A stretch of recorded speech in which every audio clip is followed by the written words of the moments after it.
दोस्तों, एक बार की बात है। एक गांव में एक किसान अपने बेटे के साथ रहता था। वो जिंदगी के मुश्किल से मुश्किल टाइम में भी शांत और पॉजिटिव रहता और हमेशा ये कहता, जो होता है अच्छे के लिए होता है, बस ऊपर वाले पे भरोसा रखो। उसके पास एक घोड़ा भी था जिससे वो बहुत प्यार करता था और उसे अपने परिवार का सदस्य मानता था। एक दिन वो घोड़ा कहीं चला गया।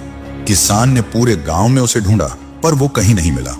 सभी गांव वाले इकट्ठा होकर किसान के पास गए और दुख जताते हुए बोले, आपका घोड़ा खो गया, ये बहुत बुरा हुआ, आप बहुत बदकिस्मत हैं। इस पर किसान ने मुस्कुराते हुए कहा, भले ही मेरा घोड़ा खो गया है, पर जो होता है अच्छे के लिए होता है, मुझे ईश्वर पर विश्वास है।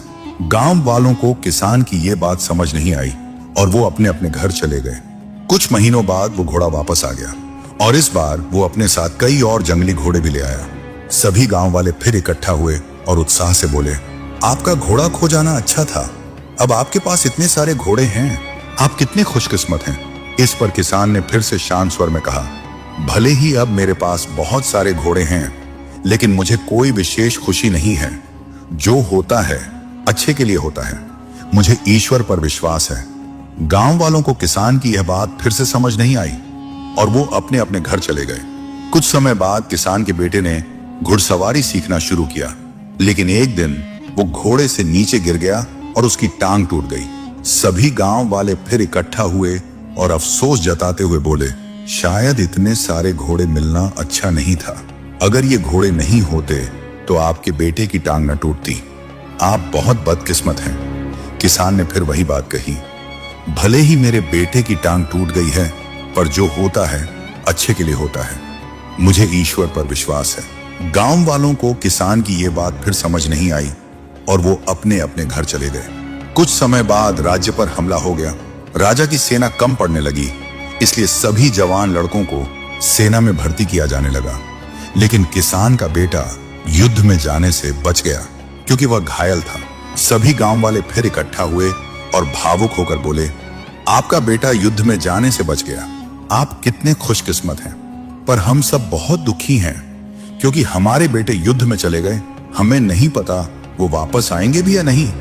गांव वालों ने किसान से पूछा, हमने आपको जीवन के मुश्किल से मुश्किल वक्त में भी शांत और पॉजिटिव रहते देखा है, आप ऐसा कैसे कर लेते हैं। किसान मुस्कुराया और कहा, हमेशा खुश और पॉजिटिव रहने के लिए दो बातों को समझना जरूरी है।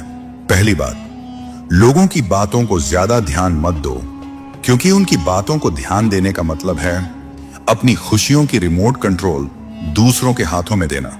अगर लोग आपकी तारीफ करेंगे तो आप खुश हो जाएंगे और अगर बुराई करेंगे तो आपको गुस्सा आएगा। अगर आप लोगों की बातों पर ध्यान दोगे तो आपका दिमाग अशांत हो जाएगा और आप अपने जीवन के जरूरी कामों पर ध्यान नहीं दे पाओगे। दूसरी बात, कभी भी किसी बात को तुरंत अच्छा या बुरा मत कहो। जिस तरह किसी किताब के सिर्फ एक लाइन को पढ़कर यह नहीं बताया जा सकता कि पूरी किताब अच्छी है या बुरी, उसी तरह लाइफ के किसी एक इंसिडेंट को देखकर यह नहीं कहा जा सकता कि वो पूरी जिंदगी के लिए अच्छी थी या बुरी। आज जो घटना अच्छी लग रही है वो कल बुरी साबित हो सकती है और आज जो घटना बुरी लग रही है वो कल अच्छी भी लग सकती है। जैसा कि हमने इस कहानी में देखा, आपके साथ क्या होगा वो आपके हाथ में नहीं है, लेकिन आपके कर्म आपके हाथ में हैं। इसलिए अपने कर्म और सोच को अच्छा बनाओ और बाकी चीजें ऊपर वाले के हवाले कर दो, क्योंकि जो भी होता है वो अच्छे के लिए ही होता है। बस ईश्वर पर भरोसा रखो। दोस्तों, हमारे आसपास कई लोग हैं जो अपनी जिंदगी में मुश्किल दौर से गुजर रहे हैं। हो सकता है कोई हिम्मत हार चुका हो, कोई खुद को अकेला महसूस कर रहा हो, या कोई अपनी परेशानियों से लड़ते लड़ते थक चुका हो।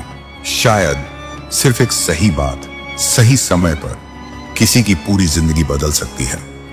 अगर आपको यह कहानी पसंद आई और इससे आपको प्रेरणा मिली तो इसे जरूर शेयर करें।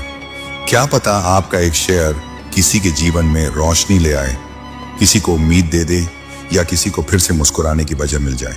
शुक्रिया दोस्तों, मिलते हैं अगली वीडियो में।